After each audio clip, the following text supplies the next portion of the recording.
Shalom Pak Bambang, saya mau izin bertanya, apakah Isa dan Yesus itu sama? Mohon pencerahannya. Tapi bagaimana dengan kata Isa? Sesungguhnya tidak masalah juga dengan kata Isa. Sebelum Al-Quran menyebut Yesus disebut Isa, pada pertengahan abad ke-6, di sebuah biara di wilayah Syria, itu dikenal biara yang namanya Isania, pengikut Isa. Dan itu jauh sebelum zaman Islam, kira-kira 1 abad sebelum lahirnya Islam. Kenapa kata Isa dalam bahasa Semitik, bahasa di Timur Tengah, itu dengan mudah dilacak apa yang namanya ponetik koresponden. Sebetulnya itu dalam bahasa apa saja.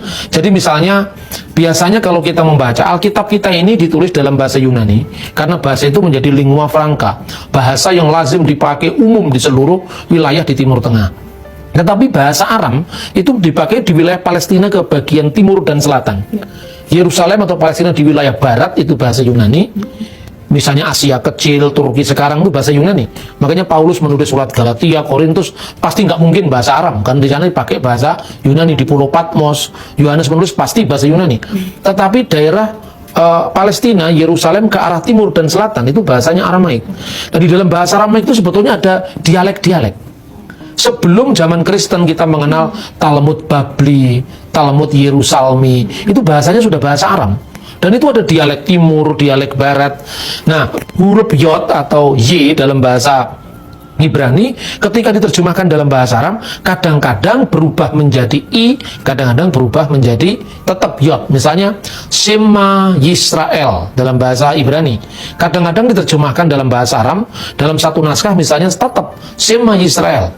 Adonai Eloheinu, Tuhan itu ilah kita, sembahan kita. Adonai Echad, Tuhan itu esa. Diterjemahkan dalam bahasa Aram, Shema Yisrael Maria Alahan Maria Hadhu. Tetapi kadang-kadang di Syria Timur dipakai dialek Shema Israel, bukan Yisrael.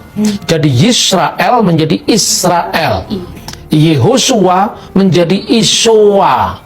Dan itu muncul dalam salah tulisan Bapak Gereja namanya Agabius ketika dia menerjemahkan tulisan Yosefus yang dikenal dengan Testimonium Flavianum. Yosefus itu menulis di dalam bahasa Yunani dan kemudian diterjemahkan dalam bahasa Aram. Dia ahli sejarah Yahudi pada abad pertama. Dia mengatakan bahwa pada zaman itu fi hadzal zaman ya'isu rajulun hakim ismuhu Isowa. Pada saat itu hiduplah seorang yang bijaksana namanya Isowa. Nah, seperti kata Yehosua menjadi Isowa, kemudian O panjang itu menjadi A. Misalnya Shalom itu Shin, Lamed, Wau, Mim, Shalom.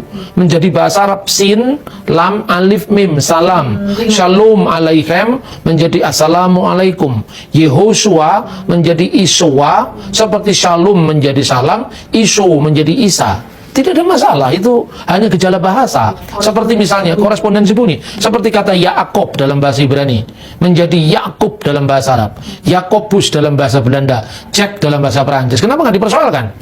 Itu hanya soal korespondensi bunyi gitu. Ada banyak terbitan Alkitab bahasa Arab. Terbitan bahasa Arab di Mesir diterjemahkan oleh United Bible Society in Egypt. Itu terjemahan Van Dyck. Sekarang ini diperbarui dengan Van Dyck version. Tapi di Lebanon ini yang dipakai ini adalah Darul Kitabil Muqaddas fi Syarqil Ausat. Di Lebanon sendiri mungkin ada 3 terjemahan. Lalu juga ada terjemahan dari Jami'ah Al-Antuniyah. Itu terjemahan secara interlinear dari bahasa Yunani ke dalam bahasa Arab. Terus Perjanjian Lama dari bahasa Ibrani ke dalam bahasa Arab. Tapi dikenal juga terjemahan yang namanya Kitab Syarif, Kitabul Muqaddas Syarif Translation. Di situ digunakan kata-kata Isa. Isa Al-Masih. Jadi tidak masalah, itu hanya soal bahasa saja. Cuman ketika orang Kristen memberitakan Isa Al-Masih, itu bukan Isa Al-Masih yang diberitakan Quran. Isa Al-Masih yang memang diyakini sesuai dengan apa yang diberitakan dalam Injil. Yang penting bahwa itu bukan Isa yang di dalam konsep agama lain. Oke Pak Bambang, penjelasan Anda sangat mencerahkan dan menguatkan iman kami.